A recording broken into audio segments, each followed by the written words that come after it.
அனைவருக்கும் அன்பு வணக்கம். மீண்டும் ஒரு கேள்வி நேரத்தில் உங்களை சந்திப்பதில் மிக்க மகிழ்ச்சி நண்பர்களே. ரைட், நண்பர் Ahalya Rajagopal. What is love? Love is everything, something but not nothing, so keep loving. ஆஹா, இதுக்கு விண்வெளி நாயகனே பரவாயில்ல போல இருக்கு. ஆனால் இன்றைக்கு அந்த காதல் அப்படின்றத ரொம்ப கொச்சைப்படுத்தி கொண்டிருக்கின்றார்கள். சமீபத்தில் ஒரு படம் பார்த்தேன். அதில் இந்த பொண்ணு பார்க்கறது அப்படின்றது இப்போ ரொம்ப மாறி போயிடுச்சுங்க. அந்த ஹீரோ பையனுடைய அக்கா என்ன பண்ணுறாங்க, இந்த மாதிரி இந்த ஹோட்டலில் இத்தனை மணிக்கு இந்த பொண்ணு வருவா, போய் மீட் பண்ணு அப்படின்றாங்க. பொண்ணு ஃபோட்டோவை காமி அப்படின்னா அதெல்லாம் இல்லை, நீ போ அப்படின்றாங்க. இது என்ன மாதிரியான இதுன்னு தெரியல. கேட்டால் பிளைண்ட் டேட்னு வேறு சில பேர் சொல்லுவாங்க. அங்கே அந்த பெண்ணை பார்க்கிறான், அந்த பெண்ணும் அவனை பார்க்குறான். அப்புறம் ரெண்டு பேரும் பேசும்போது என்ன சொல்கிறாங்க, இவனுடைய பிரேக்கப் ஸ்டோரிஸ், அவனுடைய பிரேக்கப் ஸ்டோரிஸ். அப்புறம் ரெண்டு பேரும் ரொம்ப புதுமையாக புரட்சியாக ஒரு முடிவு பண்ணுறாங்க. சரி, ரைட்டு, அந்த பிரேக்கப் பண்ணோம் இல்லையா, நீ உன்னுடைய பழைய லவர், நான் என்னுடைய பழைய லவர், ரெண்டு பேரையும் தேடி போய் பார்த்து, ஆக்சுவலாக ரெண்டு பேரும் ஐ லவ் யூ சொல்லவே இல்லையா, இப்போ போயிட்டு சொல்லிட்டு வருவோன்றான். இது என்ன பேசுகிற நீ? இந்த பையன் சொல்கிறான், நான் லவ் பண்ண பொண்ணு கல்யாணம் வேறு ஆயிடுச்சு அப்படின்னா, அதனால் என்னப்போ நம்ம போய் சொல்லிட்டு வருவோம் அப்படின்னு. இந்த மாதிரி ஒரு புரட்சிகர திட்டத்தோடு ரெண்டு பேரும் கிளம்புறாங்க. அண்டு ரெண்டு பேருடைய அந்த எக்ஸும் ஒரே ஊரில் தான் இருக்கிறதா சொல்கிறாங்க. அப்புறம் தேடி கண்டுபிடிச்சி இப்படி ஓடுதுங்க கதை. அதுக்கப்புறமா அந்த பையனோட எக்ஸு கல்யாணம் ஆகிடுச்சு. கன்றாவி அங்கே மீட் பண்ணும்போது அந்த பொண்ணு சொல்வது, இப்போ சொல்லு அப்படின்னு. என்ன சொல்லணும்? இல்லை, அன்னைக்கு சொல்லணும்னு நினச்சது சொல்லு அப்படின்ன உடனே இந்த கல்யாணம் ஆன பொண்ணுக்கிட்ட இவன் ஐ லவ் யூன்றான். உடனே அந்த பொண்ணு சாரி எனக்கு கல்யாணம் ஆகிடுச்சு அப்படின்னு சொல்லி சிரிச்சிட்டு குட் பை அப்படின்னு போகிறாங்க. சரி, இந்த பொண்ணு விஷயத்தில் என்னன்னா, இந்த பொண்ணு சொல்லணும்னு நினச்சிருக்கு, சொல்லலை. மேபி ஒரு இன்சிடெண்ட்டில் அந்த பையனுக்கு கொஞ்சம் கோபம் வந்துட்ட மாதிரி கூட இருக்குது. ஆனால் அந்த பையன் உண்மையிலேயே இவளை லவ் பண்ணியிருந்திருக்கான், இத்தனை வருஷமாக காத்துருக்கான் அப்படின்றது இப்போ தான் தெரிய வருது. இதில் வேற அந்த மீட் பண்ண ரெண்டு பேரும் கேட்குறாங்க, ஒருவேளை உன் எக்ஸு கல்யாணம் ஆகாமல் இருந்து ஓகே சொன்னால் என்ன பண்ணுவேன்னா, உனக்கு நான் பை சொல்லிடுவேன்னு வேற சொல்கிறான் அந்த பொண்ணு. கடைசியில் அங்கே போன உடனே என்னவோ தெரியல, ஒரு மன மாறுதல். இல்லை எனக்கு அது சரிப்பட்டு வரல, இப்போ புதுசாக பார்த்துருக்க பையனோட தான் கல்யாணம் அப்படின்ட்டு அதுக்கப்புறம் ரெண்டு பேரும் வந்துடுறாங்க. இதுதான் கதை. சரி, பிரேக்கப்பை சகஜமாக எடுத்துகிட்டு போங்கோ அப்படின்னு சொல்ல வராங்களா, இல்லை இந்த மாதிரி பல பல பல காதல்கள் அப்படின்றது சகஜம்னு சொல்ல வராங்களா? ஒரு கல்யாணம் ஆன பெண்ணை பார்த்து எப்படி அந்த ஐ லவ் யூன்ற வார்த்தையை சொல்ல முடியும்? அதை பெண்ணே அதை நீ சொல்லு, நான் கேட்கணும் அப்படின்றத எப்படி ஏற்றுக்க முடியும்னு எனக்கு புரியல. ஒரு பக்கம் என்னடானா, ஐயோ காதல் அது எவ்வளோ புனிதமானது தெரியுமா, அதுதான் இந்த உலகத்தை இயங்க வைக்கிறது, காதல் இல்லைன்னா உலகமே நாளைக்கு அப்படியே டகால்னு நின்றுடும், இப்படிலாம் சொல்லிட்டு போகிறாங்க. சரி, அப்போ இவ்வளோ புனிதமான ஒரு விஷயம் அப்படின்னும் போது அப்போ எப்படி ஒருத்தருக்கு 10 எக்ஸு இவருக்கு 13 எக்ஸுன்னு இருந்தால் அது எப்படிங்க புனிதமானதுன்னு ஏற்றுக்க முடியும்? ஒரு பேரலல் சொல்கிற பாருங்க. ஒரு கட்சியில் ஒருத்தர் ஆரம்ப காலத்திலேருந்து கட்சியுடைய விசுவாச தொண்டராக இருக்கின்றார், பதவிக்கு வருகின்றார், இல்லை வரல அப்படின்னாலும் பாருங்க, ஆரம்பத்திலேருந்து 12 வயசுல இல்லை 18 வயசுல கட்சியில் சேர்ந்தார், 80 வயசாகுது இன்னி வரைக்கும் ஒரே கட்சி அப்படின் போது நம்ம பெருமையாக பேசலாம். அதே 4 கட்சி 5 கட்சி மாறி வந்தவங்க எவ்வளோ பெரிய போஸ்டில் இருந்தாலும் 5 கட்சி 6 கட்சி இப்படி தான் நம்ம கிண்டல் பண்ணிட்டு இருக்கோம். கரெக்டாக? சாதாரண கட்சிக்கே இப்படின்னும் போது இது 7 எக்ஸு 8 எக்ஸு அப்படின்னு சொன்னால் அப்புறம் அந்த காதல் புனிதமானது, அது அவ்வளோ பெருசு இவ்வளோ பெருசு அப்படின்னு சொல்கிறதெல்லாம் இவங்களே சல்லி சல்லியாக உடச்சி நொறுக்கலையா? இதில் ஒரு கிறுக்கல் கவிஞர் சொல்கிறார், காதல் எத்தனை தடவை ஒன்றா வரலாம், காதல் வந்துச்சுன்றதுக்காக 30 வருஷம் ஒரே ஒருத்தரோட குடும்பம் நடத்த முடியுமா அப்படின்னு கேட்குறாரு. அப்போ என்ன, காதல் உங்களுக்கு போகிற இடத்துலலாம் வந்துகிட்டே இருக்கும், ஒவ்வொரு தடவையும் ஒவ்வொருத்தரோட குடும்பம் நடத்துவீங்களா, அவங்களோட 6 மாதம், அவங்களோட 1 வருஷம், இவரோட 10 நாள் அப்படின்னு விதவிதமாக குடும்பம் நடத்துறதுக்கு பேர் தான் காதலா? ஸோ அந்த காதல் அப்படின்ற அந்த கான்செப்டையே அப்படியே கீழே போட்டு சின்ன பின்னமாக மிதித்து சுக்கு நூறாக்கி சாக்கடையில் தள்ளி போட்டாங்க இவங்க. சரி, ரைட். அடுத்த நண்பர் கோகுலம் அவர் என்ன சொல்கிறாரு, அந்த பழைய ஆதிசங்கரர் இதை பார்த்து சொல்கிறார், ஆனால் கெட்டவர்களை பார்த்தால் மதிக்க தோன்றவில்லைன்னு. கரெக்ட். நல்லவர்களை மதித்தா போதும், கெட்டவர்களை மதிக்கணும்னு அவசியம் கிடையாது. ஆனால் கெட்டவர்களா நல்லவர்களா அப்படின்றத யார் முடிவு பண்ணுவது, எப்படி முடிவு பண்ணுவது? அடுத்த நண்பர் ராகவேந்திரன் மஞ்சால், யாரிடமும் கையேந்தாமலும் தன்னிடம் உள்ள கீரையை சுயமாக சமைத்து கடவுளுக்கு படைத்து உண்பதிலும் திருப்தி கலந்த சுகம் இருக்கலாம் இல்லையா? நிச்சயமா. அது கையேந்தினாலும் கடவுளுக்கு படைக்கிறதுக்கு அப்படின்னா அதில் வந்து எந்த விதமான குற்றமும் இல்லை அப்படி தான் நான் நினைக்கிறேன். மற்றபடி நம்மளுடைய உழைப்பு நம்மக்கிட்ட இருக்கிறத கஞ்சியோ கூழோ அதை வந்து கடவுளுக்கு படைத்து விட்டு, எதுவாக இருந்தாலும் கடவுளுக்கு படைத்து விட்டு தான் சாப்பிட வேண்டும் அப்படின்றது ஒரு பழக்கம் ஒரு காலத்தில் இருந்தது. இன்னைக்கு வந்து அப்படியே பறந்துட்டு இருக்கோம் ரெக்கா கட்டின்னு, இதில் நின்றுக்கினே சாப்பிட்டுக்கிறோம். இதில் கடவுளுக்கு படைக்கிறத பற்றிலாம் நம்ம யாருமே நினைக்கிறது கிடையாது. ரைட், நண்பர் ரகு என் Raman. So only the labels change. It is unfortunate that Dharmam needs interpretation by Indira Parsarathi. But then it was the trend of that era. For being treated progressive, one needs to justify world's oldest profession. KB's Arangetram, for example. What's conveniently overlooked? These women were luxurious, not just hungry. Your logic of punishing men is silly. Monogamy was not practiced in Asian civilizations. Europeans imposed their views on morality and our elite, as was their own, fell for it hook, line and sinker. முதல்ல ஒருவனுக்கு ஒருத்தி அப்படின்றது வந்து ஏதோ European concept அப்படின்னு நினச்சிங்கன்னா I am very sorry, ரொம்ப ரொம்ப தப்பு. மோனோகமி ஆர் பாலிகமி அப்படின்றது வந்து உலகம் முழுக்க எல்லா இடங்களிலும் பின்பற்றப்பட்ட அந்த ஒரு விஷயம். அது இதில் இங்கே கூட பார்த்தீங்கன்னா அரசர்களுக்கு அது சரியாக இருந்தது. ஏன்னா இந்த ராஜதந்திரம் அப்படின்னு சொல்லுவாங்க, இதில் பல விஷயங்கள் அடங்கி இருக்கின்றன. ஆனால் சாதாரண மனுஷங்களுக்கெல்லாம் வந்து இந்த மாதிரி பலதார மனம் அப்படின்றதெல்லாம் இல்லை. அதனால் யார் யாருக்கு எப்படிப்பட்டது விதிக்கப்பட்டிருக்கின்றது அதை புரிஞ்சிக்காம நம்ம வந்து அதனால் என்ன ராஜா அப்படி இருக்காரு நானும் இப்படி இருக்கணும் அப்படின்னு நினச்சா தப்பு. பிரஜைகள் அந்த மாதிரிலாம் இல்லை. அவர் ராஜா, அந்த ராஜரீக விஷயங்களுக்காக அவர் அந்த மாதிரி பண்ணுவார் அப்படின்னு தான் இருந்தாங்க.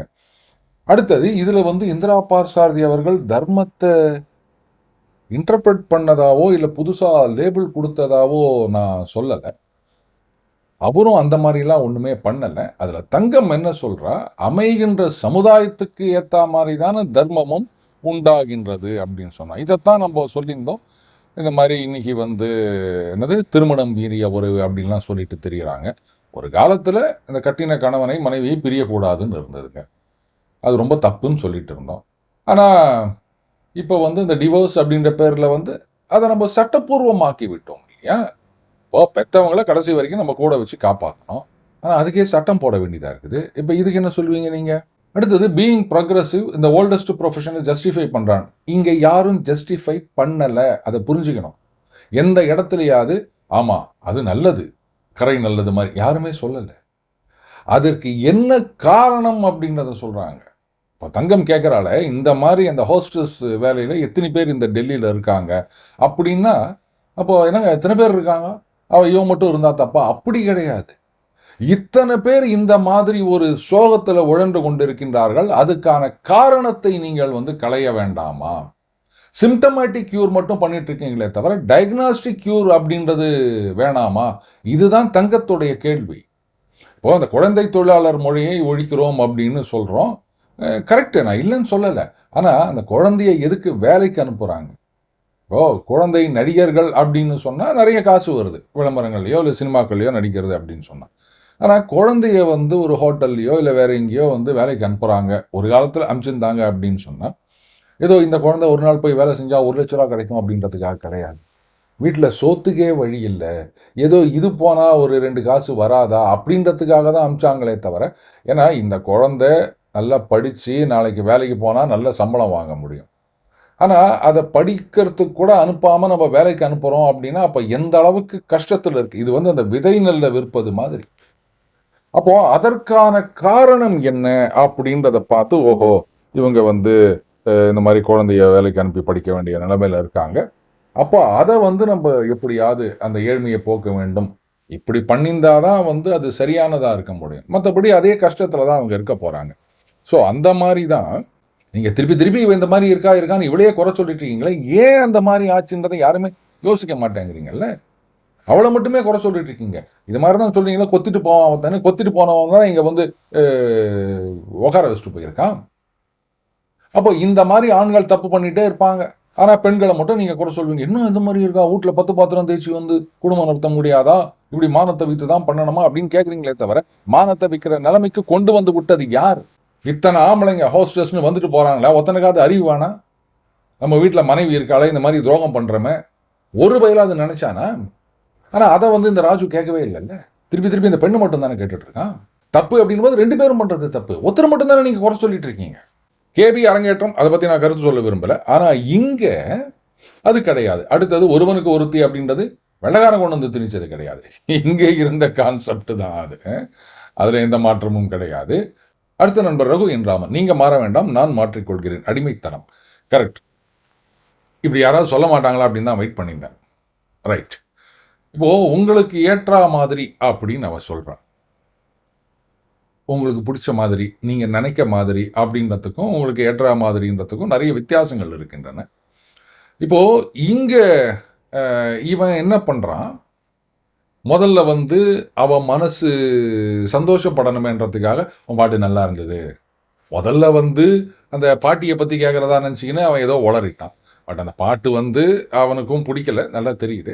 இருந்தாலும் அந்த ஜம்புவை பார்த்துட்டு ஆஹா அவளை சந்தோஷப்படுத்தணும் அப்படின்றதுக்காக நல்லா இருக்கு அப்படின்னு சொல்கிறான். பொய் தான் சொல்கிறான். ஆனால் அதுக்கப்புறமா அவன் ஏற்றுக்கலைன்னும் போது அவன் ஒரு இடத்துல சொல்கிறான் பாருங்கள், அது உண்மையை நேரடியாக எதிர்கொள்ள வேண்டும் அப்படின்னு சொல்கிறான் பாருங்கள். ஸோ உண்மையான காதல் அப்படின்னு சொன்னால் ஏற்கனவே சொன்ன மாதிரி உன்னை நீ இருக்கிற மாதிரியே ஏற்றுக்கிறது அப்படின்றது தான் உண்மையான காதல். ஸோ நீ இப்படி மாறு அப்படி மாறு, இப்படி வந்தால் நான் ஒன்று ஏற்றுக்கிறேன் அப்படின்றதெல்லாம் வந்து உண்மையான அன்பு கிடையாது. ஸோ இவனை பொறுத்த வரைக்கும் இது கரெக்டு. இப்போ இவனை சொல்கிறா உங்களுக்கு ஏற்ற மாதிரி நான் மாறுகின்றேன் அப்படின்னா இது அடிமைத்தனம் கிடையாது. நான் ஒன்றே ஒன்று சொல்கிறேன், அவனுடைய அந்த மாற்றம், நான் பொய் சொல்ல மாட்டேன், எதுவாக இருந்தாலும் உண்மையை தான் சொல்வேன், உனக்கு பிடிக்குதோ பிடிக்கலையோ உண்மையை சொல்கிறேன், ஏற்றுக்குன்னா ஏற்றுக்கோ அப்படின்னு அவன் மாறிட்டான். ஸோ அவனுக்கு இந்த விஷயத்துக்கு ஏற்ற மாதிரி அவன் மாறுறான். அதுக்காக நான் நல்லா பாட கற்றுக்கிறேன் அப்படின்றதெல்லாம் இல்லை, நான் பாட மாட்டேன் அப்படின்றதும் கிடையாது. அந்த உண்மையை நோக்கிய பயணம் அப்படின்னு தான் எடுத்துக்கணும். இந்த கிஃப்ட் ஆஃப் மேகி அப்படின்னு இந்த ஓ ஹென்றி எழுதியிருப்பார். 2 பேரும் மாறினா என்ன ஆகும்? இப்போ பெண் வந்து உனக்கு ஏற்ற மாதிரி நான் மாறுறேன்னு சொல்றதுனால தானே இந்த அடிமைத்தனம்னு சொல்றீங்க. இப்போ அந்த ஆண் அப்போ அடிமைத்தனம் சொல்றதா கூட வச்சுக்காங்க. ரைட், யார் மாறினாலும் அடிமைத்தனம் அப்படியே கூட வச்சுக்கோமே. இவனுக்காக அவளும் அவனுக்காக இவளும் மாறினா என்ன ஆயிருக்கும்? அந்த கிஃப்ட் ஆஃப் மேகி தான். இவங்கிட்ட வந்து ஒரு வாட்ச் இருக்கும், அதுக்கு ஸ்ட்ராப் இருக்காது. அவளுக்கு வந்து நல்ல பொன்னிற கூந்தல் இருக்கும், அந்த தலையில் போகிற ப்ரூச் இருக்காது. கிறிஸ்மஸுக்கு ஏதாவது கிஃப்ட் வாங்கி கொடுக்கணும் அப்படின்னு நினைக்கிறாங்க. கடைசியில் அதே மாதிரி அந்த பெண் வந்து அவனுடைய வாட்ச், அது ஒரு கோல்டு வாட்ச்ன்னு நினைக்கிறேன், அதுக்கு ஸ்ட்ராப் வாங்கிட்டு வந்துடுவோம். இவன் வந்து என்ன பண்ணுவான், அவளுடைய அந்த கூந்தலுக்கு ப்ரூச் வாங்கிட்டு வருவான். கடைசியில் 2மே யூஸ் இல்லாமல் போயிடும். ஏன்னா அவளுடைய அந்த கூந்தலை இந்த சௌரி விற்கிற கடையில் வெட்டி விற்று அந்த காசை வச்சு இவன் வாட்சுக்கு ஸ்ட்ராப் வாங்கிட்டு வருவோம். இவன் என்ன பண்ணியிருப்பான், அந்த கோல்டு வாட்ச் மட்டும் இருக்கிற ஸ்ட்ராப் இல்லாமல் அதை விற்று அவளுக்கு ப்ரூச் வாங்கிட்டு வந்திருப்பான். கடைசியில் 2மே யூஸ்லெஸ்ஸாக நிற்கும். இது வந்து 2 பேரும் ஒருத்தர் அந்த அளவுக்கு நேசித்தார்கள், அதற்காக தங்களிடம் இருந்த முக்கியமான ஒரு பொருளையே இழக்க துணிந்தார்கள் அப்படின்லாம் நம்ம சொல்லலாம். ஆனால் அப்படி இழக்க துணிந்தும் இழந்தும் புரோஜனம் இல்லாமல் போயிடுச்சே, அதை யாராவது யோசிச்சாங்களா? அதனால் இது வந்து மாறுவது அப்படின்றது ஒன்றும் தப்பு இல்லை, அன்பினால் நமக்காக மாற்றிக்கொள்வது அப்படின்னு. எங்கள் வீட்லேயே எடுத்திங்கன்னா என் மனைவிக்கு வந்து பச்சை கலர்னால் ரொம்ப பிடிக்குங்க. எனக்கு வந்து இந்த சாண்டல் கலர்னு சொல்லுவாங்க இல்லையா, அந்த ஆஃப் ஒயிட், அந்த மாதிரி கலர் எனக்கு ரொம்ப பிடிக்கும். ஸோ லவ் பண்ணும்போதே இவளுக்கு இந்த கலர் எனக்கு இந்த கலர் தான் பிடிக்கும் அப்படின்றது 2 பேருக்குமே தெரியும். Over a period of time இப்போ என்ன ஆகிப்போச்சு, எனக்கு பச்சை கலர் பிடிச்சி போச்சுங்க, என் ஒய்ஃபுக்கு வந்து சாண்டல் கலர் பிடிச்சி போச்சுங்க.